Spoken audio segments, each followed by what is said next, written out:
Don't miss any content. Don't forget to subscribe and click the notification bell. On a New Year's Eve night, Agyeman Badu released a letter on social media stating that he had quit the Ghana Black Stars. Since then, there have been a lot of feedback from former players and also other people who have worked with him. He stated the reasons, but in this interview here with Joy FM and Joy Sports, he gave an in-depth reason into why he quit the Black Stars, the way forward for him right now, what club he is playing with currently, and what his favorite moments were with the Black Stars, as well as his best goal for the Black Stars. We all know EMMANUEL Agyeman Badu wrote himself into Ghana football folklore with that win, final penalty win against Brazil in the World Cup 2009. So he is known for that, but he did other stuff too with the Black Stars, which he talks about here in this interview. We'll have a listen to that interview, but before then I'll read to you some of the comments that have come through from his fellow teammates since he announced his retirement. They are Mubarak Wakasu, Jonathan Mensah, and Asamoah, who I brought you his thoughts yesterday. But Jonathan Mensah said he's grateful to have shared the field with this warrior through the years in the national team. Nothing but love for you, my brother. And he leaves a video of him scoring that final penalty that got Ghana the World Cup trophy. Mubarak Wakasu said, Nana, we will forever miss you and wish you good luck in everything. Asamoah yesterday I said that thank you for the great moments we shared in the national team. Jesse, all the best in everything you do, bro. So without much ado, we'll have a look at that interview he had with JOYSPORTS. As usual, subscribe if you haven't and click on the notification bell to get more updates. Tell me something about the decision to call it a career for the national team. What went into the thoughts? Because you've not hung your boots completely. I mean, called time on your career fully, but you decided to say thank you, Ghana. It's been great. What went into that decision? So a lot went on. It's been a while I've been in the team. For like 2 years now, I've not been in the team.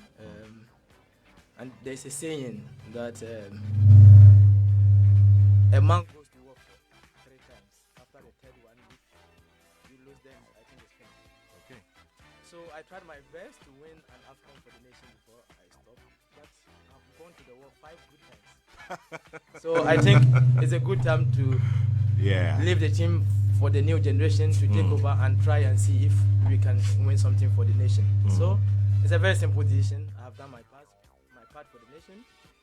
I tried very well to win the AFCON, although I have won the Under-20 World Cup with the WAFU and the AFCON. But I think my war has finished here. Your war is finished. Yes. Let's talk about this AFCON thing. I mean, I've had so many people on your side of the table, who have had to answer this question about the AFCON and the jinx. Would that be the lowest point for you, the fact that you were not able to win it for Ghana? Yes, lowest disappointment. Okay. And biggest disappointment? The biggest one. Okay, the biggest one is one I should have bought some Lancer somewhere, and I thought that it was too far. I didn't know, like in 2 years' time, Accra will be like this kind. So it was one of the biggest mistakes I've made. But in my career as a footballer, Sure. is the AFCON and the penalties we lost when I was in Indonesia against Sporting Praga. I see. We were supposed to qualify to the Champions League group stages. Yeah. Okay. But for the nation, the biggest regret is not winning anything for the nation when it comes to Blasters.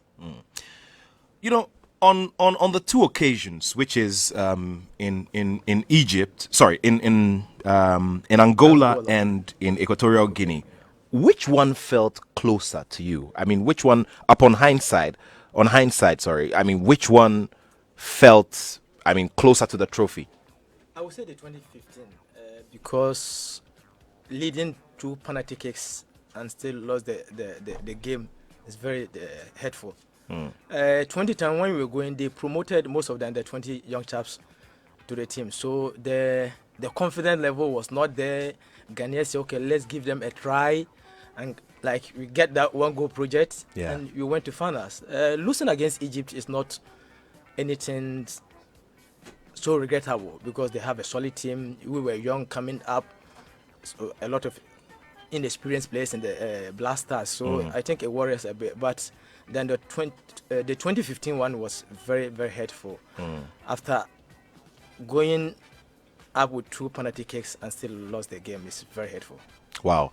Now tell me this. You have been on both sides of the coin when it comes to this penalty discussion.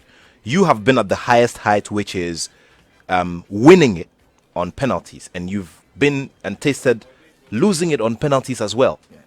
Yeah. What is it? Do you feel that we have a problem? Do we have a problem, or it's just a matter of luck? I would not say we had a problem because even the Europeans, most of the gurus in the game, they miss penalty kicks. But I think I would say there's no luck. I will not say it's a problem because there's no luck, because I haven't seen any national team or a club winning 2 penalty kicks and still lost the game. If you can recall me, anyone. It's I haven't heard anything of that. So I would say the luck is not there. We need to do a lot and we need to practice on it. And at times, confidence is very important when it comes to penalty kicks, because always one of my coaches will say, leaving you alone with the goalkeeper is always difficult. One-on-one with goalkeepers, when you ask the strikers, they will talk about it. You ask the likes of Asamoah and others, the Natalia and others, they will say one-on-one with the goalkeeper is always difficult. So I think it's one thing we need to start training on it and be confident when we had a penalty kick. This question About what was going through your mind, What I recall is Opoku Agyeman was there. Okay. David Daddy was there. So when he came to the last penalty, I asked them if they are willing to take the penalty. None of them said no. So it went through my mind. I said, these guys are playing in Europe. If something happened, they can just leave Ghana and run away to their country. May I have to come to Accra, pick a car and go to Kumasi to play for my darling club, Asante Kotoko. So just imagine if I lose this penalty. Yeah. If I miss it, what will happen? So you thought about all of these things within those split seconds after you asked them the question. But footballers on the pitch. Yeah. You just have to take the decision like 5 seconds. Then something pushed me. Oh, I think it's time for you to make your name. I see. Yeah, like the thing just pushed me. What was it? I don't know. Seriously, I don't know. Then I said, okay, let me go for it. So the walk between your teammates and that is one of the loneliest and longest walks any footballer can take. Yeah, because there was a lot of things going through my mind. Wow. I said I had a very good tournament. 1, 2, if I miss this penalty kick, I have messed up everything. Everything I have done in the tournament. 3, the most important, if I convert this penalty, it will be a history. Yeah. In Africa, my country, and for my family and friends. So these are the 3 things, and I said, okay, let me just give my try. And I think I have made I have got a very good tournament. And you looked at the ball. You didn't look at the goalkeeper. No, I watched him before getting closer to the ball. Okay, I see. Yeah. So when I stopped a little bit. Yes, exactly. And I saw him on the right side. I said, okay, this guy is locked on the left side. He can't turn anymore. That's why I placed the ball, because everybody knows me that I punch. I have power. A very good shoot. I have power. So when I saw him lock like that, I said, oh God, you've already done it very simple for me, because I was confused where to place the ball. Yeah. And it was very, very, very difficult situation, because I was thinking a lot. Wow. A lot was going through my mind. And you know how Ghana our penalty kicks are. Yeah. After I have to drive to Kumasi and it will be a disaster in Accra. Fortunately or unfortunately, I'm a free agent now. I have a cordial agreement with Hellas Verona, so the contract is no more valid. Okay. And I'm free to sign for any club. But I have gone through a lot of stress with this COVID thing in Italy, so I need to come home, just relax the mind, train a bit, and see which club I will join this January. I see. Yeah. So How much football do you still have in you? How many more years of football do you think you still have in you? you can never predict, Okay. because there will be, for the past 2 years I've been getting a lot of injuries. I don't want to mess up my body too much, so I have some quite years. But if I think even tomorrow I go in the game and I think my body is not committed to the game again, I will stop. Okay. Yeah. As simple as that. As simple as that. And I see. I will still be in football, but not playing. So obviously, we will work within. Tell me about being in football and not playing. We know like I always say, you haven't wrapped it up fully, but then all those thoughts have come, and I'm sure you've even started making plans already. When you say you'd be in football, which part of the big picture are you going to operate within? For now, I haven't taken a decision, but obviously there's a lot going through my mind about such things, and coaching is an option. It will be your first option? My first option will be like a scout for a club. Okay. Maybe after my career, if I can talk to Udinese to be their scout in Africa, it will be very wonderful. I haven't planned it, but I have a very good relationship with the club, so that one I can speak to them and see how it goes. I know a lot of coaches, a lot of clubs, so it's an option, and coaching is an option second. Maybe CEO, no. I'm not ready for club CEO, but Why does that? no, I don't have experience to be there on that level. Okay. Right now, after my career, where I have an experience, maybe scouting, doing my coaching course, and maybe searching talent for a club. Wow, interesting stuff. What would you say to those who are also, talking about, the timing, that it's too early? 10 years in national team. Yeah. 10 solid years, consistent. Yeah. 78 games, 11 goals. I think if you mention like 10 players who have played more games in the national team, as right now we are talking, my name will be mentioned as well. Sure. Yeah, the likes of Olele Kingston, John Pencil, Sure. maybe Steven, Sule. 78 games with the national team is huge. And what I said at first, I went for a war 5 consecutive times. I think it's time to leave it for the young chaps to try. That is the simple message I can give. It's not about age. It have nothing to do about I've been out for a long time, because I had a lot of injuries from 2018, and I think I need to just focus on club football now. I see. You talked about your injuries, and it reminds me of the unfortunate moments in the last 3 years. Yeah. God bless her soul. You lost your sister under very, very unfortunate circumstances, and this was at a time when you were recovering from a very big health scare, which could have taken your life. Yeah, it was very. 2019 was a very difficult year for me and my family. Like how you said, we were in the COVID time. I just recovered from the injury I got in my lungs. I recovered, started training with the team. I played 1 game and the COVID came, and we were in a lockdown for like 3-4 months alone in Italy, doing everything by myself, and I heard that unfortunate news about my sister. In such situations, you need to be very strong and just pray and move on with your life, because the most important is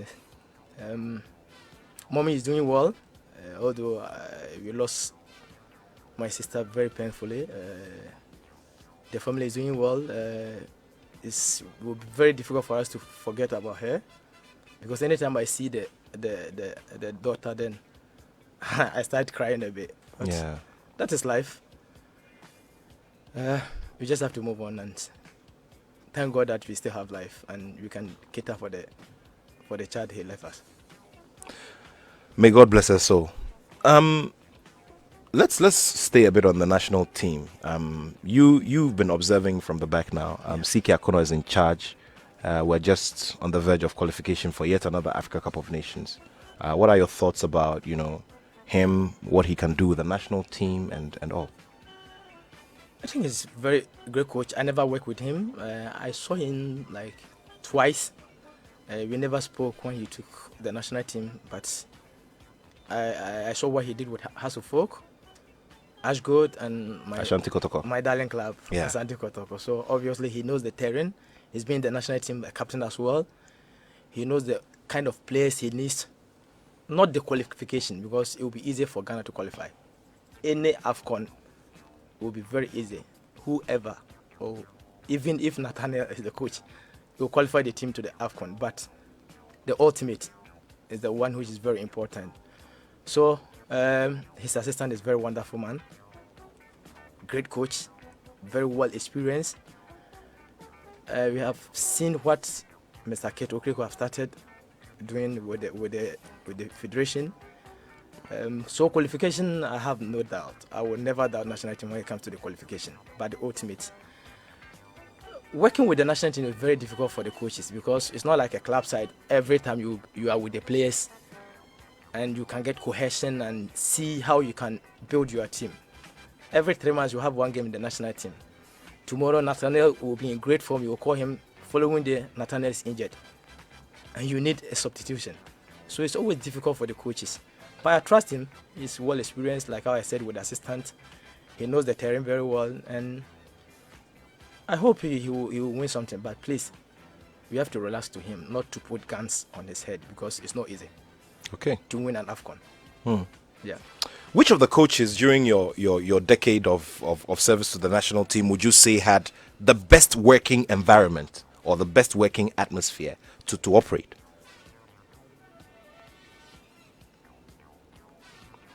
That's Serbian coach. Which of them? Milovan Rajvac? Milovan Rajvac. Milo. Is wonderful, wonderful coach. Direct. Nothing too exceptional. Okay. But you understand his ethics on the field. Very calm, simple, and it makes things easy for him. And although at times his trainings, you complain, but when you go into the game, you will know like he have already done a lot. But not forgetting my best ever coach, sellssi. Obviously, my career he has been very wonderful. I can't leave Pagwasi Fabian out. He took me from Brekum Arsenals. No, from Berlin FC to Brekum Arsenals. I was really very young, and I can't leave him out. But when it comes to the Blasters, I think I will go for Milo. With sellssi, for instance, do you feel that Ghana should probably have given him an opportunity with the Black Stars more than we did? Yeah, I agree with you. Especially after the Under-20 World Cup, when he gained the confidence, I think we should have given him. But he got his chances, although assistant at times with friendly games, that you can't use that to judge a coach. So I agree with you. You should have given like 2-3 years for him to build the team and see what he too can do. But coaches, like always, he can coach till like 100 years if God will give him that age. And why? We don't know. Maybe he may get a chance whilst we live in this earth. But I think some years back he should have given some 2-3 years solid for us to try to give him a try. How do you assess the whole situation, the way the league has started, the quality you see and all of that?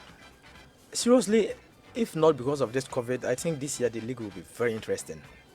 But football is playing without supporters is like, it's always boring for us. But the situation, this is what we are in, so we need to just be careful about everything. And the league have been very interesting. I've followed quite a number of games. Olympics is doing really well. Even this team in Techimai, they're also doing very well. Karela, or what's the name? They're also doing wonderfully well. Unfortunately, my darling club is not doing so well, but new CEO, new management, new coach with a lot of players, I think it would need a bit of time for the team to start yelling very well. the FA is doing all they can. The media have been fantastic, supporting the FA to bring the football back, and you all support. But so far, what I have seen has been very interesting league, especially the referees are doing very well.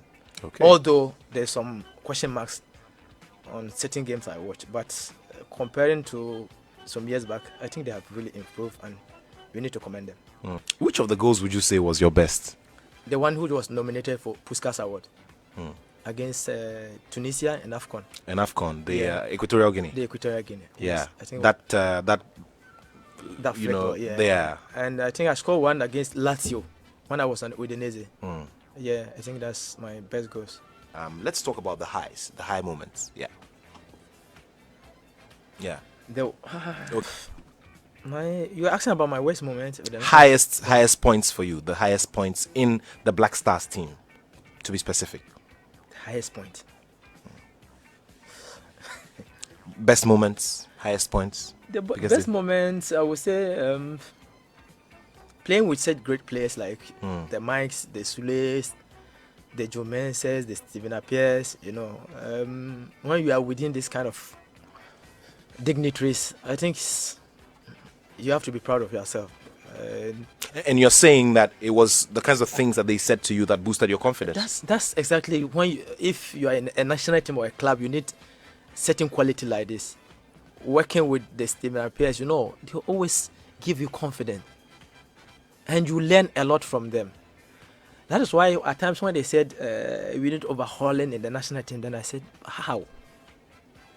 We don't do overhauling in the national team. We do it a gradual process. Three won't be there. You bring 3 in. This one will play. You know, in the football, we have players who can play for qualifiers. We have tournament players, and we have friendly game players. It will be very difficult for people to understand me, but that is the reality. If you ask everybody who knows who knows about the game, as yourself, you know what I'm talking about. You know, you can't do overhauling in the national team because it's not a club side. You are always with the players. Let me recall you back just recently when the coach called back the likes of John and some players I was with. You know, there was a bit of controversy that why is he going for the old players? Who is an old player? Somebody who is experienced as an old player. Ibrahimovic is 39 years, but he's holding the team of AC Milan right now. Yeah. Di Natale was getting on his peak when he was like 32 years. So I am pleading with the fans. Old is an experience, and when you are building a team, you need such quality of players in the team. Even when the young one sees them, they learn a lot from them. They can give them advice because most of the players the coach is calling now, they are from Europe, and they don't know the terrain very well here. Here, you go to Tunisia, it's a different terrain. You go to Comoros, you will not get the pitch they had in Europe. And I have to commend the coach because he knows the terrain and he knows the kind of players he needs back in the team to help him to build his team. And he did a wonderful job. So, like how I said, if I was there at that time and the Asians and the Stephen Appiers were there, and gradually they were putting us into the team because there were a lot of games. Mike will be busy at Chelsea, Sule will be busy at Inter Milan, so they need us to occupy that space. And we went and did a job. My first game against the national team was in Australia. After we played some, the Chan qualifiers against Togo. After the game, I was in my car going home. Then the team manager called me that Mike can't make it because they were having this Champions League finals with Manchester United. I remember. Yeah. 2007. So I need to come back and travel with Bobo Slastete to Kenya for an Australian visa. And that is all where it all started. I went. He played me behind striker with Junior Gogo. May his soul rest in perfect peace. Amen. And that was where it started. So that is how you build a national team because it's not a club side. You see the players every day. So please be easy with us. Why? We are not old. We just have experience.